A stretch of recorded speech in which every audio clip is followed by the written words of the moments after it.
sa may barracks. May bumulong na naman. Hindi na. Ano mapasok? Napasok tayo.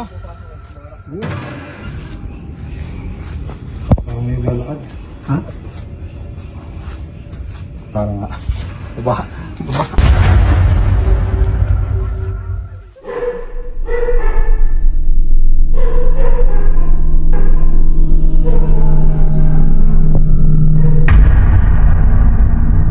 Hello guys! Dito pala kami ngayon sa Ananda. So, hinintay lang namin yung tropa namin dito para pumunta tayo dun sa may Twin Mansion. So, ang gagawin natin dun mamaya, maghahunting tayo ng mga, alam nyo na, mga mumu. Ayun, mamo. Abangan nyo. Basta alis tayo maya-maya ng konti.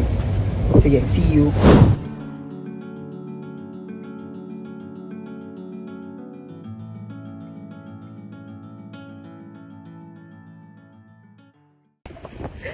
Hinihintay namin isang tropa eh.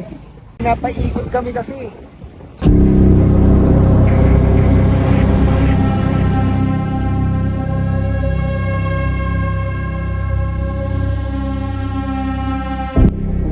So, nandito na ngayon tayo sa mansion bro. Sobrang dilim.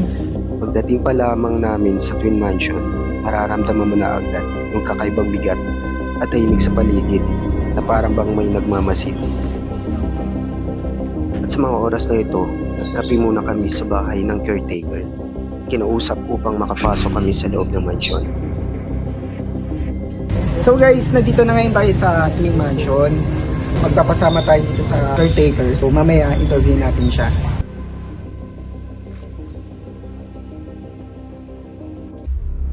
Pasok pa lang namin, bungad na agad ang mga lumang dingding. Bitak-bitak na pintura, lumang gamit, mga hagdan na malapit ng bumigay sa katagalan ng panahon, mga kisame na butas at alikabok na nagsisilaglagan. Ay. Alam namin na hindi lang ito bastang pagbisita, may kung anong naghihintay sa loob at hindi ko din alam kung kakayanin ba namin ang aming matutuklasan. May sungira to? May sungira dito? Habang patuloy na nililibot namin ang mansyon, naramdam bigla ang isa sa aming mga kasama sa CR ng isang bahagi ng mansyon.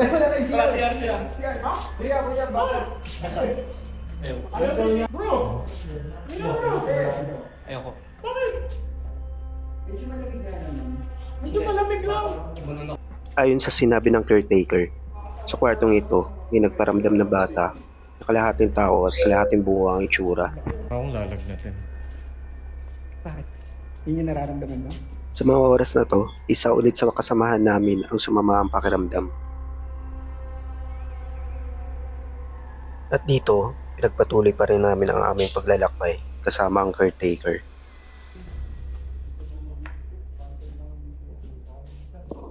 Dan, sumasama na rin pakiramdam eh. Para daw siya lalagnatin eh. Dito yata sila. Kitang-kita sa mga kuha namin dito ang pagkaluma ng mansyon.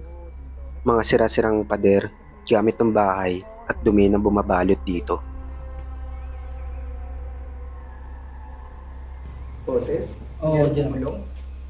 Ayon sa caretaker, dito sa parte ng mansyon Pero sa ay nakarinig sila ng mga boses ng bata na bumubulong sa kanila. May nakausap. Nung una nilang Kasi libutin ang bukod mansyon. pa kay Rino nun, may talagang pumunta dito na ano, nung kumakausap ng mga espiritu.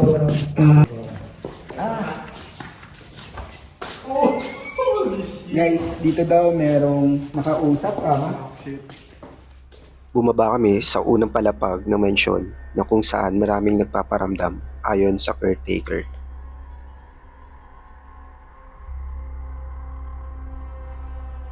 Makikita sa kwartong ito ang mga letrato na tila nakatingin sa'yo.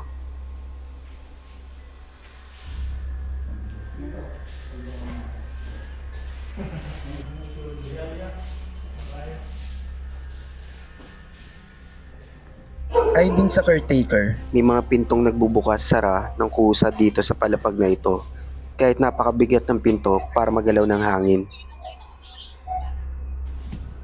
At dito, sa parting nito, ay pumunta kami sa kwarto kung saan nagsimula magkwento ang caretaker. Doon sa kwarto niya yung margarita. Yung boys lang din natin, tatlo yata. Kaso, ang bato niya, ano lang, yung parang buto. Yung pinagkain ng, pancake yun. 3 beses. Ibig sabihin, pinapalis na kayo talaga, no? Yun ang mga bad spirit na kaya nila magpagalo na sa bagay. Malakas yung energy talaga. Kaya lang magpahinga, kaya lang magpagalo ng mga bagay-bagay. Yun talaga. Kaya yung mga gano'n, nakakapanakit yung tao yun. Diba kasi pag yung mga may nangyari yun, hindi nila kaya. May nagsabi na labas, yung labas. Tapos biglang umano yung kortina, humangin, malakas. Sabi ko, patay na to. Labas na ako nun. Yan, nagsuno kasi nila. Tama, hindi natin kaya. Ayaw sinabi sa niya. May sakit sa ulo ko, sobrang kamay ko. Yung kamay ko, binamuta ko nun. Bakit sila?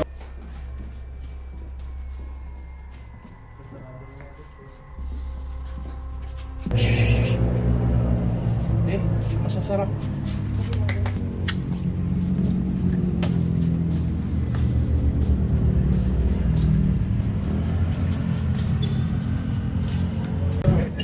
Mamaya bro, pupunta tayo dun sa kabila. Yung sa sinasabi ni Kuya Nana, magubat. Doon daw nakatira daw yung mga dating security guard ni yung may-ari nito. Kaya mas creepy daw doon kasi nga unang punta mo pa lang daw doon, parang tumitibok na daw yung ulo. Oo. So mamaya puntahan natin. Oo, i-ano mo.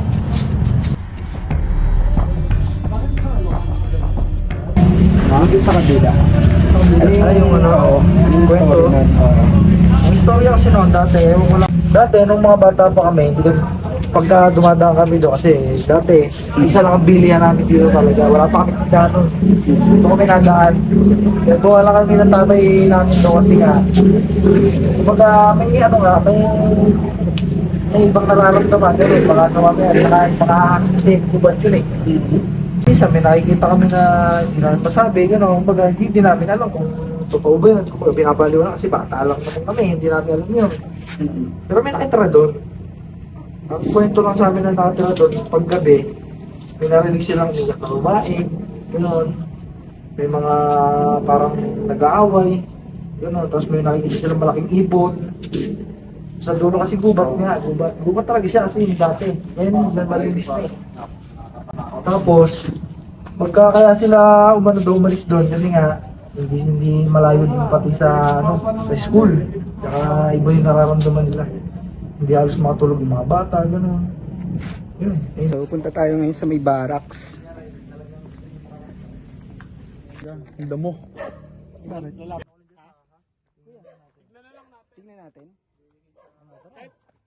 Saglit lang. Pasok ba tayo sa loob? Nang nakarating kami sa paanan ay natanaw namin kung gaano katirik ang pwesto ng barracks. Pinili namin puntahan ito saglit upang makaalis na kami agad sa lugar dahil sa narinig naming barilan sa katabing lugar.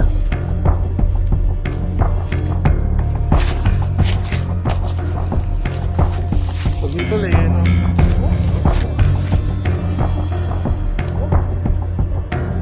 Ayon sa kwento ng caretaker, may namatay na magkapatid dito sa di matukoy na dahilan. Pinili nilang hindi galawin ang mga gamit sa loob dahil sa lakas ng kanilang pagpaparamdam. Si Treb. Sa aming pagpasok, nakarinig ang caretaker at isang kasamahan namin ng 3 sunod-sunod na yapak. Hindi pa yung mga gamit nyo. Uy. Nakapasok pa tayo? Kaya ba? Kaya vibes? Hindi na.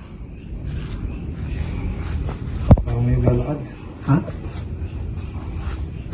Parang nga. Baba. At dali-dali na kaming bumaba at agad kaming umalis sa lugar. Kung meron kayong alam na lugar na pwede namin puntahan, iparating nyo ito sa comment section below. At dito na nagtatapos ang paglalakbay namin sa Haunted Twin Mansions.